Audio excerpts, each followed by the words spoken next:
নতুন চাকরি আছে কি আবেদন করার মতো? তো এই কথাটা আপনারা আমাকে অনেকবার বলছেন হোয়াটসঅ্যাপে অথবা ফেসবুক মেসেঞ্জার অপশনে রয়েছে, অর্থাৎ যারা ফেসবুক পেজ থেকে আর কি ভিডিও দেখেন। আর অনেকে আমাদেরকে ইমোতেও বলেছেন, অনেকে কমেন্টে বলেছেন যে ভাইয়া নতুন চাকরি আছে কি আবেদন করার মতো?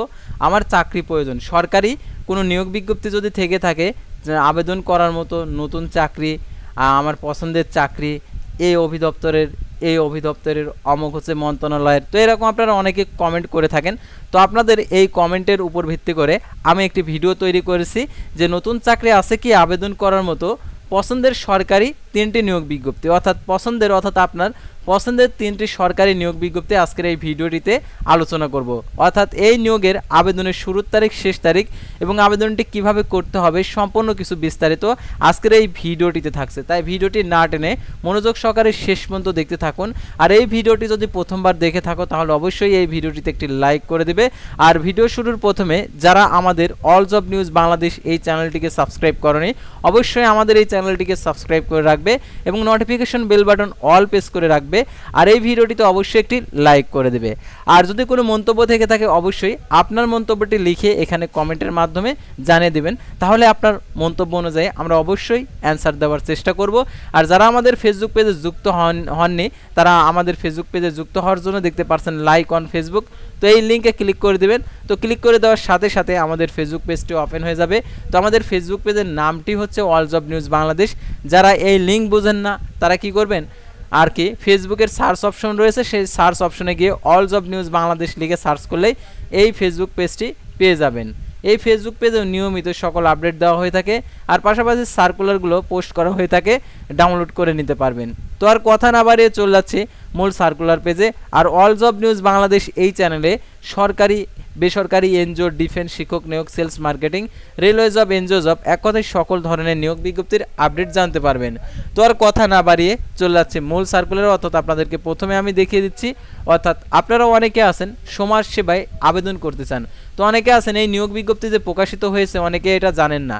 তো আজকের এই ভিডিওটির মাধ্যমে আপনারা জানলেন। তো দেখতে পাচ্ছেন সমাজসেবা অধিদপ্তরের সমাজ ভবন প্রশাসন 2 শাখা দেখতে পাচ্ছেন 9 জুন 2024 খ্রিস্টাব্দ তারিখে প্রকাশিত। দেখতে পাচ্ছেন সমাজ কল্যাণ সমাজ মন্ত্রণালয়াধীন সমাজসেবা অধিদপ্তরের নিম্নোক্ত শূন্য পদে সরাসরি নিয়োগের মাধ্যমে পূরণের জন্য বাংলাদেশি স্থায়ী নাগরিকদের নিকট হতে টেলিটক বাংলাদেশ অনলাইন দরখাস্তের আহ্বান করা যাচ্ছে। পদের নাম সমাজকর্মী, ইউনিয়ন সমাজকর্মী, এটা হচ্ছে 9,300 টাকা থেকে 22,490 টাকা রাজস্ব খাতভুক্ত। পদের সংখ্যা 209টি। কোনো স্বীকৃত বোর্ড হতে ন্যূনতম দ্বিতীয় বিভাগে উচ্চ মাধ্যমিক সার্টিফিকেট সমান পরীক্ষা উত্তীর্ণ। বিভাগীয় প্রার্থীদের ক্ষেত্রে বয়স সীমা 35 বছর পর্যন্ত শিথিলযোগ্য। আর যে সকল জেলার প্রার্থীগণ আবেদন করার প্রয়োজন নেই তারা নাম বলেই দিয়েছে: রাজবাড়ী, বান্দরবন, খাগড়াছড়ি, রাঙামাটি, জয়পুরহাট, গাইবান্ধা, লালমনিরহাট, ঠাকুরগাঁ, মাগুরা, ঝালকাঠি। তবে ইতিমধ্যে শারীরিক প্রতিবন্ধী কোটার ক্ষেত্রে সকল জেলার প্রার্থীগণ আবেদন করতে পারবেন। তো আবেদন পদ্ধতি ও শর্তাবলী: নিয়োগের জন্য আবেদনকারী সাধারণ প্রার্থীদের বয়স 12/6/2024 তারিখে 18 থেকে 30 বছর। বীর মুক্তিযোদ্ধা, শহীদ বীর মুক্তিযোদ্ধা পুত্র কন্যার ক্ষেত্রে 18 থেকে 32 বছর। বীর মুক্তিযোদ্ধা, শহীদ বীর মুক্তিযোদ্ধার কন্যাদের ক্ষেত্রে 18 থেকে 30 বছর। শারীরিক প্রতিবন্ধীর ক্ষেত্রে 18 থেকে 32 বছর। বয়স প্রমাণের ক্ষেত্রে এফিডেভিট গ্রহণযোগ্য নয়। তো মৌখিক পরীক্ষার সময় যে সকল কাগজপত্র আপনাদেরকে প্রদর্শন করতে হবে এটা অবশ্যই আপনাদেরকে জানতে হবে। অর্থাৎ দেখতে পাচ্ছেন শিক্ষাগত যোগ্যতা সম্পর্কে সকল প্রকার মূল সাময়িক সনদপত্র, জাতীয় পরিচয়পত্র, জন্ম নিবন্ধনের সনদপত্রের সত্যায়িত ফটোকপি, তারপরে সংশ্লিষ্ট ইউনিয়ন পরিষদ চেয়ারম্যান ওই যে নাগরিকত্ব সনদপত্র, তারপর প্রতিবন্ধী যারা মুক্তিযোদ্ধা রয়েছেন এই সকল বিষয়ের আর কি মুক্তিযোদ্ধার সনদপত্র, তারপর হচ্ছে কর্তৃপক্ষের আর কি শর্তের অনুযায়ী আর কি যে কর্তৃপক্ষের যারা সরকারি চাকরিরত রয়েছেন তাদের অনাপত্তির পত্র, আর কর্তৃপক্ষ প্রয়োজনে কোনো শর্ত সংশোধন ও পরিবর্তন করার অধিকার সংরক্ষণ করেন। অনিবার্য কারণবশত নিয়োগ প্রক্রিয়া যে কোনো পর্যায়ে স্থগিত বাতিল করার অধিকার সংরক্ষণ করেন। পরীক্ষার অংশগ্রহণের ইচ্ছুক ব্যক্তিগণকে dss.teltok.com.bd ওয়েবসাইটে আবেদন পূরণ করতে পারবেন। আর অর্থাৎ এটার অনলাইন আবেদন শুরু হয়ে গেছে, যারা আবেদন করেননি আবেদন করবেন। আর আবেদনপত্র পূরণের সময় শুরু হয়েছে 12 তারিখ থেকে আর শেষ হবে 18/7/2024 রাত 11:59 পর্যন্ত। আর আবেদন ফি দেখতে পাচ্ছেন এখানে 223 টাকা। আর আবেদনে 300x300 পিক্সেল ছবি এবং 300x80 পিক্সেল স্বাক্ষর অবশ্যই আপলোড করতে হবে। তো 3টি বিজ্ঞপ্তির মধ্যে একটি বিজ্ঞপ্তি শেষ হয়ে গেল, তো আমরা আরও একটি বিজ্ঞপ্তি দেখব, অর্থাৎ কৃষি মন্ত্রণালয়ের নতুন নিয়োগ বিজ্ঞপ্তি প্রকাশিত হয়েছে। তো দেখতে পাচ্ছেন এখানে যে কৃষি মন্ত্রণালয় 2/6/2024 খ্রিস্টাব্দ তারিখে প্রকাশিত বাংলাদেশ পাট গবেষণা ইনস্টিটিউট দেখতে পাচ্ছেন শূন্য পদ সমূহ পূরণের লক্ষ্যে পদের পাশে বর্ণিত শর্ত সাপেক্ষে বাংলাদেশি নাগরিক প্রকৃত নাগরিকদের নিকট হতে দরখাস্তের আহ্বান করা যাচ্ছে। আর কি 1 থেকে 2 নং পদের জন্য সকল জেলা প্রার্থী আবেদন করতে পারবে। উপসহকারী প্রকৌশলী মেশিন ডিজাইনার একজন, তার বৈজ্ঞানিক কর্মকর্তা বৈজ্ঞানিক সহকারী স্থায়ী নেবে হচ্ছে 4 জন।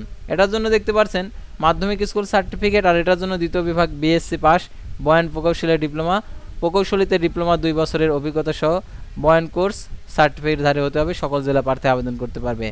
জুনিয়র মাঠ সহকারী 12টি, পদের সংখ্যা 12টি, কৃষি ডিপ্লোমা থাকতে হবে। তারপর এটার জন্য উচ্চমান সহকারী গ্র্যাজুয়েট নেবে। তারপর হচ্ছে উচ্চমান সহকারী কাম ক্যাশিয়ার স্থায়ী একজন নেবে, গ্র্যাজুয়েট কমপ্লিট থাকতে হবে। স্টোর কিপার নেবে স্থায়ী স্নাতক সমান ডিগ্রি। তার 7 মুদ্রাক্ষরিক কম্পিউটার অপারেটর নেবে স্থায়ী 3টি। এটা হচ্ছে 60 লিপিতে ইংরেজি ও বাংলায় 60 ও 40 শব্দের গতি সম্পন্ন এবং মুদ্রাক্ষরিকে ইংরেজি বাংলায় 30 ও 25 শব্দের গতি, এইচএসসি পাস। তারপর গুদাম রক্ষক স্থায়ী 9,300 টাকা থেকে 22,490 টাকা, পদের সংখ্যা একটি, গ্র্যাজুয়েট। জুনিয়র ফিল্ড অ্যাসিস্ট্যান্ট স্থায়ী 9,300 টাকা থেকে 22,490 টাকা, পদের সংখ্যা একটি, কৃষি ডিপ্লোমা কৃষি সনদ, এইচএসসি কৃষি ডিপ্লোমা অগ্রাধিকার দেওয়া হবে। জুনিয়র ফিল্ড অ্যাসিস্ট্যান্ট স্থায়ী দেখতে পাচ্ছেন 9,300 টাকা থেকে 22,490 টাকা, পদের সংখ্যা 2টি, কৃষি ডিপ্লোমা কৃষি সনদ, এইচএসসি কৃষি ডিপ্লোমাধারীদের অগ্রাধিকার দেওয়া হবে। তারপর অবশ্যকারী কাম কম্পিউটার মুদ্রাক্ষরিক, পদের সংখ্যা 9টি, এইচএসসি পাস, বাংলা ও ইংরেজিতে প্রতি মিনিটে 20 শব্দ 30 শব্দের গতি থাকতে হবে।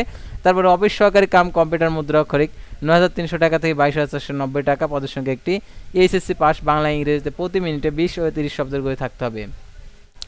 তো 3 থেকে 12 নং পদের জন্য যে সকল জেলার প্রার্থীগণ আবেদন করতে পারবেন, গাজীপুর, ঢাকা, গাজীপুর, মানিকগঞ্জ, নারায়ণগঞ্জ, কিশোরগঞ্জ, টাঙ্গাইল, ময়মনসিংহ, জামালপুর, চট্টগ্রাম, বান্দরবান, কক্সবাজার, ব্রাহ্মণবাড়িয়া, কুমিল্লা, খাগড়াছড়ি, ফেনী, নোয়াখালী, রাঙ্গামাটি, রাজশাহী, জয়পুরহাট, পাবনা, নওগাঁ, নাটোর, চাঁপাইনবাবগঞ্জ, বগুড়া, দিনাজপুর, কুড়িগ্রাম, ঠাকুরগাঁ, খুলনা, যশোর, ঝিনাইদহ, বাগেরহাট, চুয়াডাঙ্গা, মেহেরপুর, বরিশাল, ভোলা, পিরোজপুর, পটুয়াখালী, সিলেট, মৌলভীবাজার, সুনামগঞ্জ ও হবিগঞ্জ জেলার প্রার্থী আবেদন করতে পারবেন। আর অফিস সহায়ক স্থায়ী পদ দেখতে পাচ্ছেন 8,250 টাকা থেকে 20,010 টাকা 11টি, বাস্তব অভিজ্ঞতা সহ 5ম শ্রেণী পাস। আর এটার জন্য গাজীপুর, মুন্সিগঞ্জ, নারায়ণগঞ্জ, রাজবাড়ী, কিশোরগঞ্জ, ময়মনসিংহ, নেত্রকোনা, চট্টগ্রাম, বান্দরবান, কক্সবাজার, চাঁদপুর, খাগড়াছড়ি, ফেনী, লক্ষ্মীপুর, রাঙ্গামাটি, রাজশাহী, জয়পুরহাট, পাবনা, সিরাজগঞ্জ, নওগাঁ, চাঁপাইনবাবগঞ্জ, বগুড়া, রংপুর, নীলফামারী, খুলনা, যশোর, ঝিনাইদহ, নড়াইল, বাগেরহাট, চুয়াডাঙ্গা, কুষ্টিয়া, সিলেট, মৌলভীবাজার, সুনামগঞ্জ ও হবিগঞ্জ জেলার প্রার্থী আবেদন করতে পারবেন। তো আবেদনের ক্ষেত্রে শর্তাবলী দেখতে পাচ্ছেন এখানে দেওয়া রয়েছে 18 থেকে 30 বছর, আর বয়সসীমা 28 জুলাই 2024 তারিখে। আর সরকারি আধা সরকারি যারা প্রতিষ্ঠানে কর্মরত রয়েছেন অনুমতিপত্র প্রদর্শন করতে হবে। আর এখানে দেখতে পাচ্ছেন অনলাইন আবেদনপত্র জমাদানের শুরু তারিখ 9/6/2024 সকাল 10টা, অনলাইন আবেদনপত্র জমাদানের শেষ তারিখ 8/7/2024 বিকেল 4টা। আর আপনাদেরকে অবশ্যই আবেদন করার পর 72 ঘন্টার মধ্যে পরীক্ষার ফি জমা দিতে হবে। আর 300x300 পিক্সেল ছবি, 300x80 পিক্সেল। আর 1 নং পদের জন্য 558 টাকা এবং 2 থেকে 12 নং পদের জন্য 223 টাকা, 13 নং পদের জন্য 112 টাকা আপনাদেরকে প্রদান করতে হবে। তো এটা ছিল 2য় নম্বর নিয়োগ বিজ্ঞপ্তি। তো আমরা এখন 3য় নম্বর নিয়োগ বিজ্ঞপ্তিটা দেখব, অর্থাৎ যেটা রয়েছে, অর্থাৎ বাংলাদেশ রেলওয়েতে নিয়োগ বিজ্ঞপ্তি প্রকাশিত হয়েছে 13 জন রাজস্ব খাতভুক্ত স্থায়ী নিয়োগ বিজ্ঞপ্তি। তো যারা আবেদন করতে চান আবেদন করতে পারবেন, সকল জেলার প্রার্থী আবেদন করতে পারবেন। 10 এক্সামিনার নেবে 45টি, 18 থেকে 30 বছর। এরা স্বীকৃত বিশ্ববিদ্যালয়তে যে কোনো বিষয়ে 2য় শ্রেণীর সমান সিএপিতে স্নাতকোত্তর ডিগ্রি, সকল জেলা প্রার্থী আবেদন করতে পারবে। 10 কন্ট্রোলার নেবে 27টি, 18 থেকে 30 বছর। স্বীকৃত বিশ্ববিদ্যালয়তে যে কোনো বিষয়ে 2য় শ্রেণীর সমান সিএপিতে স্নাতকোত্তর ডিগ্রি, সকল জেলা প্রার্থী আবেদন করতে পারবেন। তারপরে ট্রাফিক অ্যাপ্রেন্টিস দেখতে পারছেন 18 থেকে 30 বছর, 18টি নেবে। এটা হচ্ছে কোনো স্বীকৃত বিশ্ববিদ্যালয় হতে যে কোনো বিষয়ে 2য় শ্রেণী সমান সিএপিতে স্নাতক ডিগ্রি, সকল জেলার প্রার্থী আবেদন করতে পারবেন। তারপর দেখতে পাচ্ছেন ট্রেড অ্যাপ্রেন্টিস, এটা হচ্ছে 20 জন নেবে, 248 জন নেবে, 18 থেকে 30 বছর। কোনো স্বীকৃত বোর্ড হতে ন্যূনতম এসএসসি বা সমান পরীক্ষা উত্তীর্ণ সকল জেলা প্রার্থী আবেদন করতে পারবেন।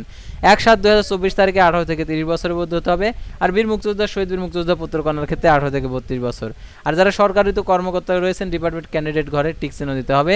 আর অনলাইন আবেদনের ক্ষেত্রে যে শর্তাবলী রয়েছে সেই শর্তাবলীগুলো আপনাদেরকে দেখিয়েছি। আর অনলাইন আবেদন br.teltalk.com ওয়েবসাইটে আবেদনপত্র পূরণ করতে পারবেন। অনলাইন আবেদনপত্র পূরণ ও পরীক্ষার ফি জমাদানের শুরু তারিখ 1/7/2024 সকাল 9টা, অনলাইন আবেদনপত্র জমাদানের শেষ তারিখ 8/8/2024 বিকেল 5টা। আর উক্ত সীমার মধ্যে ইউজার আইডি প্রাপ্ত প্রার্থীগণ অনলাইন আবেদনপত্র পূরণ করা হলে অবশ্যই পরীক্ষার ফি জমা দিতে পারবেন 72 ঘন্টার মধ্যে। 300x300 পিক্সেল ছবি এবং 300x80 পিক্সেল স্বাক্ষর অবশ্যই আপনাদেরকে আপলোড করতে হবে। আর 2টি SMS এর মাধ্যমে টেলটক প্রিপেড মোবাইল নাম্বারে দেখতে পাচ্ছেন এখানে, অর্থাৎ 10 এক্সামিনার 10 কন্ট্রোলার ট্রাফিক অ্যাপ্রেন্টিসের পদের জন্য 223 টাকা, আর টেট অ্যাপ্রেন্টিসের ক্ষেত্রে 112 টাকা আপনাদেরকে প্রদান করতে হবে। তো ভিউয়ার্স, আজকের ভিডিওটি ছিল সাধারণত যে আপনাদের পছন্দের যে নতুন কোনো নিয়োগ বিজ্ঞপ্তি আছে কিনা সেটা আপনাদেরকে দেখিয়ে দিলাম, অর্থাৎ এই নিয়োগ বিজ্ঞপ্তিগুলোতে আপনি আবেদন করতে পারেন। তো এগুলো সম্পূর্ণ সরকারি নিয়োগ বিজ্ঞপ্তি। তো আজকের ভিডিওটি ছিল সাধারণত আপনারা দেখতেই পারছেন, অর্থাৎ প্রথমে আপনাদের যে বিষয় আর কি আলোচনা করা হলো, অর্থাৎ থেম ফটোতে আপনারা দেখতে পারছেন যে নতুন চাকরি আছে কি, আপনার প্রশ্ন আবেদন করার মতো পছন্দের সরকারি 3টে নিয়োগ। তো আপনাদেরকে এই 3টে নিয়োগ দেখানো হলো। তো পরবর্তী ভিডিওতে আবারও কোনো নতুন জব সার্কুলার নিয়ে আপনাদের সামনে হাজির হবে। সে পর্যন্ত সবাই ভালো থাকবেন, সুস্থ থাকবেন। আর অল জব নিউজ বাংলাদেশ আমাদের ফেসবুক পেজটি লাইক দিয়ে ফলো করে ইউটিউব চ্যানেলটি সাবস্ক্রাইব করে পাশে থাকবেন। আল্লাহ হাফেজ।